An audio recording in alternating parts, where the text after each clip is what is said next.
Back rho ಅಲ್ಲಿ ಅವ್ರಿಗೆ ಹೌದು ಮೈಕ್ ಮೈಕ್ ಪಾಸ್ ಮಾಡಿ ದಯವಿಟ್ಟು ಲಾಸ್ಟ್ ಲೈನ್. ಏನು ಪರವಾಗಿಲ್ಲಮ್ಮ, ಇನ್ನೊಂದು 10 ಮಿನಿಟ್ಸ್ ತಗೊಳ್ಳಿ. ಅಲ್ಲಿ ತುಂಬಾ ಹಿಂದೆ ಅವರು ಅದೇ ಓಕೆ, ಒಂದು ನಿಮಿಷ. ಪ್ರಶಾಂತ್ ಅವ್ರೆ, ಈಗ ಸುದೀಪ್ ಸರ್ 11 ಮಾಡಲ್ಲ ಅಂದ್ಮೇಲೆ ಒಂದಷ್ಟು ಜನದ ಹೆಸರುಗಳು ಓಡಾಡ್ತು. ಒಂದೇ ಓಡಾಡಿದ್ದು.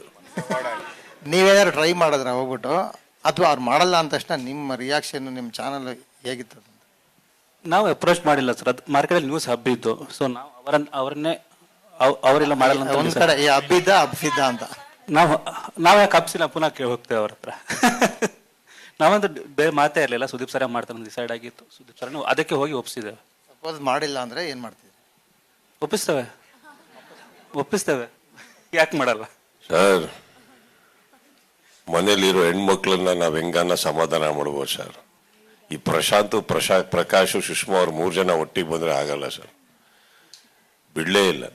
ಆಮೇಲೆ ಬಂದಿದ್ದ ಹೆಸರು ನೀವ್ ಹೇಳ್ತಾರೆ, ಇನ್ನೊಂದು ಹೆಸರು ಓಡಾಡ್ತು ಅಂತಂದ್ರು. ಒಳ್ಳೆ ಹೆಸರು ತಾನೇ ಬಂದಿತ್ತು, ನಮ್ಮ ತಮ್ಮಂದೇ ಬಂದಿದ್ದು, ಒಳ್ಳೇದಾಗ್ಲಿ ಬಿಡಿ. ಏನೀಗ ಅಲ್ವಾ?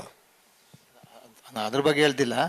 ಇವರು ಲಾಸ್ಟ್ ಟೈಮ್ ನಮ್ಮ ಗುಂತ್ಕಲ್ಲಿದ್ದಾಗಲೂ ಅವ್ರು ಹೇಳ್ತಾರೆ, ಅವ್ರೆಲ್ಲ ನಾವು ಮಾಡ್ತಿಲ್ಲ ಅಂದ್ರೆ ಗುಂತ್ಕಲ್ಲಿದ್ದಾಗ. ಅದಕ್ಕೆ ನಿಮ್ಮ ಚಾನಲಲ್ಲಿ ನಿಮ್ಮ ಮೇಲಧಿಕಾರಿಗಳೆಲ್ಲ ಅವ್ರು ಮಾಡಲ್ಲ ಅಂದಮೇಲೆ ಎಂಥವ್ರಿಗೊಂದು ಶಾಕ್ ನ್ಯೂಸ್ ಅದು. ಇಲ್ಲ, ನಾವು ಡಿಸೈಡ್ ಮಾಡಿದ್ವಿ ಸುದೀಪ್ ಸರ್ನೇ ಒಪ್ಪಿಸ್ತೇವೆ ಅಂತ. ಇವ್ರು 10 ಜನ ಇದ್ರೆ ಯಾರೋ ಒಬ್ರು ಯೋಚನೆ ಮಾಡಿರ್ತಾರೆ, ಹಿಂಗೊಂದು ಹೆಸರು ಬಿಟ್ರೆ ಸುದೀಪ್ ಅವ್ರು ಒಪ್ಪಿಟ್ಟಾರ ಅಂತ ನಡೆದಿರುತ್ತೆ. ಪಾಪ ವರ್ಕೌಟ್ ಆಗಿಲ್ಲ. ಆಮೇಲೆ ನೀಟಾಗಿ ಬಂದು ಕೂತ್ ಮಾತಾಡಿದ್ಮೇಲೆ ವರ್ಕೌಟ್ ಆಗಿದೆ.